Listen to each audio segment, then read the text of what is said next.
ನನ್ನ ಚಾನಲ್ಗೆ ಸ್ವಾಗತ. ಸಾರಿ ಇಷ್ಟು ದಿವಸ ಸ್ವಲ್ಪ ದೂರ ಇರೋದಕ್ಕೆ ಪ್ರಾಬ್ಲಮ್ ಆಗಿತ್ತು ಮನೆಯಲ್ಲಿ, ಅದಕ್ಕೋಸ್ಕರ ಇವಾಗ ಒಂದು ಒಳ್ಳೆ ರೆಸಿಪಿ ಜೊತೆಗೆ ನಾನು ನಿಮ್ಮ ಹತ್ರ ಬಂದಿದ್ದೀನಿ. ಅದೇ ಬಿಸಿಬೇಳೆ ಬಾತ್. ಬಿಸಿಬೇಳೆ ಬಾತ್ನ ತುಂಬ ಜನ ತುಂಬ ಥರ ಮಾಡಿ ತೋರಿಸ್ತಾರೆ. ನಾನು ತುಂಬ ಸಿಂಪಲ್ಲಾಗಿ ತುಂಬ ಟೇಸ್ಟಿಯಾಗಿ ಒರಿಜಿನಲ್ ಆಗಿ ತೋರಿಸ್ತಾ ಇದ್ದೀನಿ. ಅದು ಹೇಗೆ ಮಾಡೋದು ಅಂತ ನೋಡೋಣ ಬನ್ನಿ. ಮೊದಲಿಗೆ ಅಕ್ಕಿನ 1 ಕಪ್ ತೊಗೋತಾ ಇದ್ದೀನಿ ನಾನು. ಯಾವುದಾದ್ರೂ ಸರಿ, ಸೊಸೈಟಿ ಅಕ್ಕಿ ಆದರೂ ಸರಿ, ಅಂಗಡಿ ಅಕ್ಕಿ ಆದರೂ ಸರಿ, ಸೋನಾ ಮಸೂರಿ ಆದರೂ ಸರಿ, ಬಾಸುಮತಿ ಆದರೂ ಸರಿ. ಅದೇ ರೀತಿ 3/4 ಕಪ್ಪು ಬೇಳೆ ತೊಗೊತಾ ಇದ್ದೀನಿ, ತೊಗರಿ ಬೇಳೆನ. ಯಾವಾಗಲೂ ಅಕ್ಕಿ ಎಷ್ಟು ತೊಗೊತೀವೋ ಅದಕ್ಕಿಂತ ಸ್ವಲ್ಪ ಕಮ್ಮಿ ಇರಬೇಕು ಬೇಳೆ. ಅದನ್ನ ಒಂದು 3-4 ಸತಿ ತೊಳೆದು ನೆನೆಸಿಟ್ಟಿದ್ದೀನಿ. ತರಕಾರಿ ಎಲ್ಲ ಹೆಚ್ಕೊಂಡಿದ್ದೀನಿ ನೋಡಿ. ತರಕಾರಿ ಹೆಚ್ಚೋವರೆಗೂ ಮಾತ್ರ ಅಕ್ಕಿ ಬೇಳೆ ನೆನೆಸಿ, ಅಡ್ವಾನ್ಸಾಗಿ ಏನು ಬೇಕಿಲ್ಲ. ಎಲ್ಲ ತರಕಾರಿನೂ ಹೆಚ್ಚಿಟ್ಕೊಂಡಿದ್ದೀನಿ, ಅದಕ್ಕೆ ಏನೇನು ಬೇಕು ಅಂತ. ನಿಮ್ಗೆ ಇಷ್ಟ ಆಗಿರೋ ತರಕಾರಿ ಹಾಕ್ಕೋಬೋದು. ಇದಕ್ಕೊಂದು 3-4 ಸ್ಪೂನ್ ಹಾಕ್ಕೊಂಡಿದ್ದೀನಿ ಎಣ್ಣೆನ. ಅದ್ರ ಜೊತೆಗೆ ಒಂದು ಅರ್ಧ ಕಪ್ ಬಟ್ಲು ಇದು ಹಾಕಿದ್ದೀನಿ, ಕಡಲೆಬೀಜ. ಕಡಲೆಬೀಜ ಯಾಕಪ್ಪ ಹಾಕೋದು ಅಂದರೆ ತುಂಬ ಚೆನ್ನಾಗಿ ಬರುತ್ತೆ ಟೇಸ್ಟು, ಸೂಪರಾಗಿರುತ್ತೆ. ಕಡಲೆಬೀಜ ಇಲ್ಲದೇ ಬಿಸಿಬೇಳೆ ಬಾತ್ ಮಾಡಿದ್ರೆ ಚೆನ್ನಾಗಿರಲ್ಲ ಟೇಸ್ಟು. ಮಾಡಿ ನೋಡಿ ಒಂದ್ಸಲಿನ.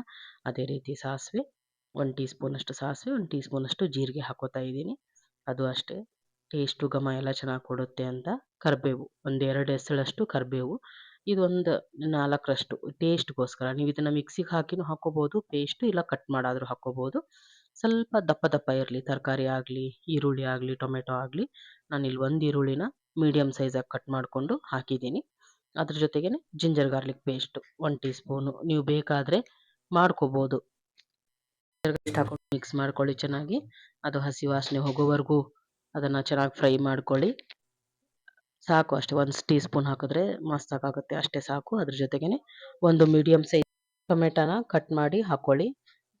ಸಾಫ್ಟಾಗೂ ಬೇಡ, ಚಿಕ್ಕದಾಗೂ ಬೇಡ, ಮೀಡಿಯಮ್ ಸೈಜಾಗಿ ಕಟ್ ಮಾಡ್ಕೊಳ್ಳಿ. ದಪ್ಪ ದಪ್ಪನೇ ಇರಲಿ, ಏನು ತೊಂದರೆ ಇಲ್ಲ.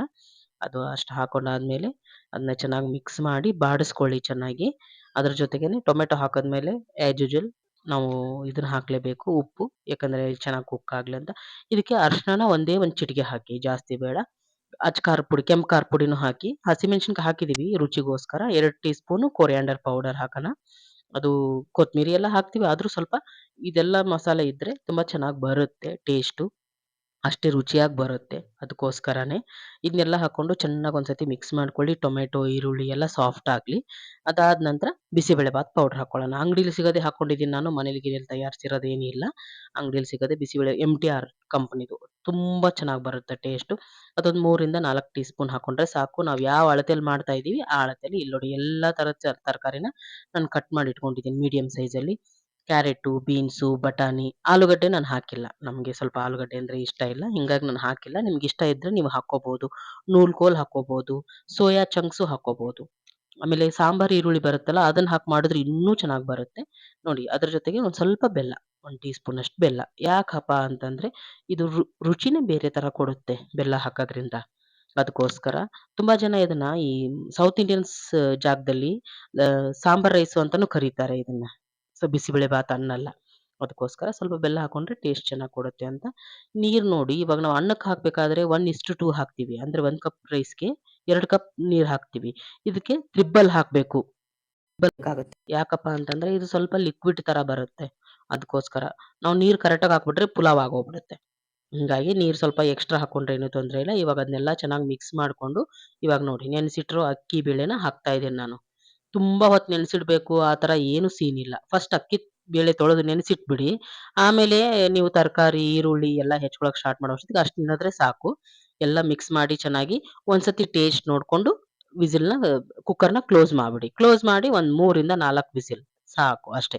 ನೋಡಿ ಎಷ್ಟು ಪರ್ಫೆಕ್ಟಾಗಿ ಆಗಿದೆ ಅಂದರೆ, ಪ್ರೆಷರ್ ಕಂಪ್ಲೀಟ್ ಆಗಿ ಕೂಲ್ ಆದ್ಮೇಲೆ ಓಪನ್ ಮಾಡಿ. ನೋಡಿ, ಒಂಚೂರು ಗಟ್ಟಿಯಾಗಿಲ್ಲ, ತುಂಬ ನೀರು ಥರ ಆಗಿಲ್ಲ, ಏನೂ ಇಲ್ಲ. ಎಷ್ಟು ಚೆನ್ನಾಗಿ ಬಂದಿದೆ ಅಂದರೆ ಅದ್ರ ಮೇಲೆ ಲಾಸ್ಟಲ್ಲಿ ಕೊತ್ತಂಬರಿ ಸೊಪ್ಪನ್ನ ಹಾಕ್ಬಿಡಿ. ಮುಗೀತು ಇಷ್ಟೇ. ಇದ್ರ ಮೇಲೆ ಬೇರೆ ಇನ್ನೇನಿಲ್ಲ. ಇಷ್ಟೇ ಬಿಸಿಬೇಳೆ ಬಾತು. ತುಂಬ ಜನ ಪರದಾಡಿ ಹೋಗ್ತಾರೆ ಬಿಸಿಬೇಳೆ ಬಾತ್ ಮಾಡಬೇಕಾದ್ರೆ. ಇದು ತುಂಬ ಸಿಂಪಲ್ಲಾಗಿ ಆಮೇಲೆ ಒರಿಜಿನಲ್ ಸ್ಟೈಲಲ್ಲಿ ನಾನು ತೋರಿಸಿದ್ದೀನಿ. ಅದಕ್ಕೆ ನಿಮ್ಗೆಲ್ಲರಿಗೂ ವಿಡಿಯೋ ಇಷ್ಟ ಆಯಿತು ಅನ್ಕೊತೀನಿ. ನೋಡಿದ್ರಲ್ಲ ಫ್ರೆಂಡ್ಸ್, ಎಷ್ಟು ಈಸಿಯಾಗಿ ಬಿಸಿಬೇಳೆ ಬಾತ್‌ನ ಮಾಡ್ಬೋದು. ಲಂಚ್ ಬಾಕ್ಸ್‌ಗೂ ಹಾಕ್ಬೋದು, ಡಿನ್ನರ್‌ಗೂ ಮಾಡ್ಬೋದು. ವಿಡಿಯೋ ಇಷ್ಟ ಆದರೆ ಲೈಕ್ ಮಾಡಿ, ಸಬ್ಸ್ಕ್ರೈಬ್ ಮಾಡಿ, ಶೇರ್ ಮಾಡಿ. ನನಗೆ ಸಪೋರ್ಟ್ ಮಾಡ್ತಾ ಇರಿ ಇದೇ ಥರ. ಇನ್ಮೇಲೆ ವಿಡಿಯೋ ಬರ್ತಾ ಇರುತ್ತೆ. Okay bye. Thank you.